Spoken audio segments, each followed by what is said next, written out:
Hello दोस्तों, आज 23 अक्टूबर 2021 के करंट अफेयर को डिस्कस करेंगे। तो आज का पहला क्वेश्चन है, हाल ही में किस देश को FATF ग्रे लिस्ट में जोड़ा गया है? तो इसका answer option D, all ABC यानी कि जॉर्डन, माली एंड तुर्की को रिसेंटली FATF ग्रे लिस्ट में जोड़ा गया है और पाकिस्तान अभी भी ग्रे लिस्ट में है और न्यू एंट्री है तुर्की, माली एंड जॉर्डन। और ग्रे लिस्ट से मतलब FATF ग्रे लिस्ट से मॉरिशस को हटा दिया गया है। तो FATF इसका फुल फॉर्म है फाइनेंशियल एक्शन टास्क फोर्स और ये एक इंटर गवर्नमेंटल ऑर्गेनाइजेशन है जो वर्क करता है to fight against money laundering and terror finance, मतलब money laundering and terror finance के खिलाफ लड़ने के लिए काम करता है। और इसका स्थापना 1989 को की गई थी। हेडक्वार्टर है पेरिस में, फ्रांस की राजधानी पेरिस में। और टोटल मेंबर है अभी प्रेजेंट टाइम 39 और इंडिया मेंबर है 2010 से। अगला क्वेश्चन है, निम्नलिखित में से सत्यजीत रे लाइफ टाइम अचीवमेंट अवार्ड से किसे सम्मानित किया जाएगा? तो इसका answer option B, Martin Scorsese. तो 52nd International Film Festival of India यानी कि IFFI ये कहाँ पे किया जाएगा? तो गोवा में 20 से 28 नवंबर के बीच। और इसमें सत्यजीत रे लाइफ टाइम अचीवमेंट अवार्ड से दो फिल्म मेकर को सम्मानित किया जाएगा। पहला है मार्टिन स्कोरसे जो कि हॉलीवुड का फिल्म मेकर है, USA का। एंड दूसरा है स्टेवन जाबो जो कि हंगरी का फिल्म मेकर है। और इसकी अनाउंसमेंट की है minister for information and broadcasting और प्रेजेंट टाइम इसके मिनिस्टर है अनुराग ठाकुर। क्वेश्चन है, PM गति शक्ति NMP यानी कि नेशनल मास्टर प्लान को निम्नलिखित में से किसके द्वारा इम्प्लीमेंट किया जाएगा? तो इसका आंसर ऑप्शन सी, EGOS यानी कि एम्पावर्ड ग्रुप ऑफ सेक्रेटरीज के द्वारा। तो recently cabinet committee on economic affairs ने PM गति शक्ति नेशनल मास्टर प्लान के इम्प्लीमेंटेशन के लिए अप्रूवल दे दी है और इसको इम्प्लीमेंट किया जाएगा EGOS के द्वारा यानी कि एम्पावर्ड ग्रुप ऑफ सेक्रेटरीज। और इसको हेड करेंगे कैबिनेट सेक्रेटरी यानी कि कैबिनेट सचिव और इसके मेंबर होंगे 18 मिनिस्ट्रीज़ के सेक्रेटरीज। अगला क्वेश्चन है, हाल ही में किस राज्य सरकार ने ई-मुनेत्रम वेब पोर्टल को लॉन्च किया है? तो इसका आंसर ऑप्शन ए, तमिलनाडु। तो रिसेंटली ई-मुनेत्रम वेब पोर्टल इसको लॉन्च किया है तमिलनाडु के CM MK स्टालिन ने। And this web portal will provide the status of about 200 major infrastructure project in the state. तो स्टेट में 200 से ज़्यादा मेजर इंफ्रास्ट्रक्चर प्रोजेक्ट को मतलब इसके स्टेटस को प्रोवाइड कराएंगे इस पोर्टल के जरिए। And also launch IT Nanban, ठीक है, an interactive platform to engage with IT sector यानी कि इंफॉर्मेशन टेक्नोलॉजी सेक्टर। क्वेश्चन है, हाल ही में किसने एक DG बुक जिसका नाम है इनोवेशन फॉर यू को लॉन्च किया है? तो इसका आंसर ऑप्शन ए, AIM यानी कि अटल innovation mission.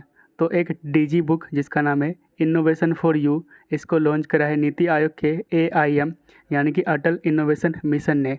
And this DG book will showcase success stories of Atal innovations missions startup यानी कि जो ये अटल इनोवेशन मिशन के स्टार्टअप्स की सफलता की कहानी को प्रदर्शित करेगा।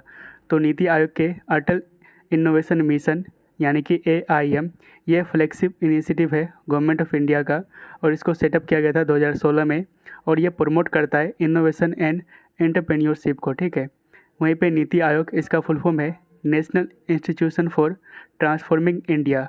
ये मतलब इसका फॉर्मेशन हुआ था 1 जनवरी 2015 को। चेयरमैन है prime minister Narendra Modi, vice chairman है राजीव कुमार एंड CEO है अमिताभ कांत। अगला क्वेश्चन है, हाल ही में किस देश ने अपना पहला स्वदेशी अंतरिक्ष रॉकेट यानी कि first home ground space rocket को लॉन्च किया है? तो इसका आंसर ऑप्शन ए, साउथ कोरिया। तो रिसेंटली साउथ कोरिया ने अपना पहला होम ग्राउंड स्पेस रॉकेट को लॉन्च करा है और इसके लिए लॉन्च व्हीकल को यूज़ करा गया था कोरियन सैटेलाइट लॉन्च व्हीकल 2 जिसको नूरी के नाम से जाना जाता है। एंड इसको लॉन्च किया गया था गोहेउंग, मतलब गोहेउंग एक जगह है, वहाँ से इसको लॉन्च करा गया था। तो साउथ कोरिया आपको यहाँ पे मिल जाएगा मैप में, यहाँ पे नॉर्थ कोरिया है।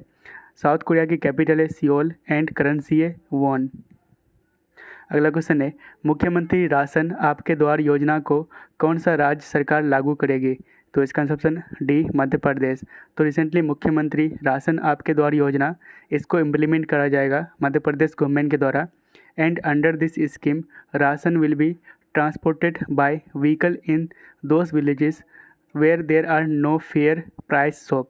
तो वैसे विलेज में जहाँ पे कोई फेयर प्राइस शॉप नहीं अवेलेबल है, वहाँ पे व्हीकल के द्वारा राशन को ट्रांसपोर्ट किया जाएगा, ठीक है। और इसका ऑब्जेक्टिव है to provide ration material to divyang and senior citizens, यानी कि दिव्यांग यानी कि जो विकलांग है एंड सीनियर सिटीजन्स को राशन प्रोवाइड किया जाएगा। इसका ऑब्जेक्टिव है यानी कि मुख्यमंत्री राशन आपके द्वार योजना का। क्वेश्चन है, डेम सेंड्रा मेसन निम्नलिखित में से किस देश के पहले राष्ट्रपति यानी कि फर्स्ट प्रेसिडेंट होंगे। तो इसका आंसर ऑप्शन ए बारबाडोस। तो डेम सेंड्रा मेसन ये मतलब फर्स्ट प्रेसिडेंट होंगे बारबाडोस के, और ये रिप्लेस करेंगे क्वीन एलिजाबेथ को, ठीक है। तो बारबाडोस ये एक आइलैंड कंट्री है इन द कैरिबियन, और इसकी कैपिटल है ब्रिज टाउन, और करेंसी है बारबाडोस डॉलर। और 30 नवंबर 1966 को ये इंडिपेंडेंट स्टेट बना था, क्योंकि इससे पहले ये ब्रिटिश का कॉलोनी हुआ करता था। तो 1966 के बाद इसके प्रेसिडेंट क्वीन एलिजाबेथ ही थे, और अभी इनको रिप्लेस करके डेम सेंड्रा मेसन, और ये पहली प्रेसिडेंट बनेंगे बारबाडोस के। तो आपको ये कैरिबियन कंट्रीज़ है और यहाँ पे मिल जाएगा आपको बारबाडोस। अगला क्वेश्चन है, फीफा विश्व रैंकिंग में हाल ही में कौन सा देश टॉप किया है। तो इसका आंसर ए बेल्जियम। तो फीफा वर्ल्ड रैंकिंग इसमें टॉप 3 कंट्रीज है बेल्जियम, ब्राज़ील एंड फ्रांस, और इसमें इंडिया को रैंक मिली है 106। तो रिसेंटली इंडियन फुटबॉल टीम ने SAF चैम्पियनशिप यानी कि south Asian football federation championship इसको जीता है, और इसमें भारत किसको हराए थे, तो नेपाल को हराकर साफ चैम्पियनशिप को जीता था। अगला क्वेश्चन है, हाल ही में किस योजना के तहत 152 सक्षम सेंटर को शुरू किया गया है। तो इसका आंसर ऑप्शन बी DAYNRLM।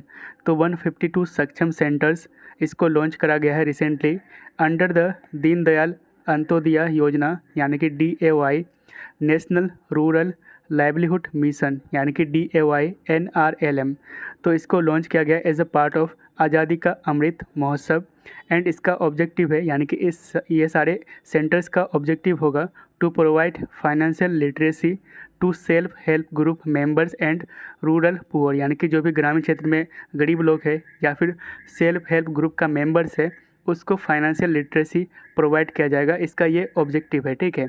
तो दीनदयाल अंत्योदया योजना यानी कि DAY, इसका एम है to help the poor by providing skill training, और ये आते under ministry of rural development के। अगला क्वेश्चन है, अंतर्राष्ट्रीय मुद्रा कोष यानी कि इंटरनेशनल मॉनेटरी फंड के चीफ इकोनॉमिस्ट कौन है। तो इसका answer option B Gita Gopinath. तो गीता गोपीनाथ ये इंटरनेशनल मॉनेटरी फंड के फर्स्ट फीमेल चीफ इकोनॉमिस्ट है, और ये अभी चर्चा में इसलिए है क्योंकि ये जनवरी 2022 को रिज़ाइन देने की बात कही है IMF से। तो IMF यानी कि इंटरनेशनल मॉनेटरी फंड, इसका फॉर्मेशन हुआ था 1945 को, हेडक्वार्टर है USA के वाशिंगटन DC में। क्वेश्चन है, उन्नति कार्यक्रम यानी कि उन्नति प्रोग्राम निम्नलिखित में से किसके द्वारा लॉन्च किया गया है। तो इसका आंसर ऑप्शन बी इंटेल के द्वारा। तो इंटेल उन्नति प्रोग्राम रिसेंटली लॉन्च किया गया है, जिसका एम है 1 साल के अंदर 100 इंटेल उन्नति डाटा सेंट्रिक लैब को सेटअप करना, एंड अंडर दिस उन्नति प्रोग्राम इंजीनियरिंग स्टूडेंट को, मतलब इंडिया में इंजीनियरिंग स्टूडेंट को industry related data centric skill में ट्रेनिंग प्रोवाइड किया जाएगा। क्वेश्चन है, world justice projects rule of law index 2021 में भारत की रैंक क्या है। तो इसका आंसर ऑप्शन डी 79। तो world justice projects rule of law index 2021, इसमें इंडिया को रैंक मिली है 79 आउट ऑफ 139 कंट्रीज़, और इसमें ग्लोबल टॉप करा है 3 कंट्रीज़ को जान लेते हैं। तो पहले में है डेनमार्क, दूसरे में है फिनलैंड, और तीसरे में है नॉर्वे। अगला क्वेश्चन है, अंतर्राष्ट्रीय हकलाना जागरूकता दिवस यानी कि इंटरनेशनल स्टटरिंग अवेयरनेस डे कब मनाया जाता है। तो इसका आंसर बी हर साल 22 अक्टूबर को इंटरनेशनल स्टटरिंग अवेयरनेस डे मनाया जाता है, और इसको सेलिब्रेट किया जाता है सिंस 1998, और इस बार 2021 की थीम है speak the change you wish to see. तो ये प्रीवियस डे का क्वेश्चन है, तो इसका आंसर आप कमेंट में जरूर दीजिएगा। तो क्वेश्चन है, हाल ही में साखारोव प्राइज से निम्नलिखित में से किसे सम्मानित किया गया है। तो आपका ऑप्शन है Amitav Ghosh, Alexei Navalny, Vladimir Putin and Donald Trump.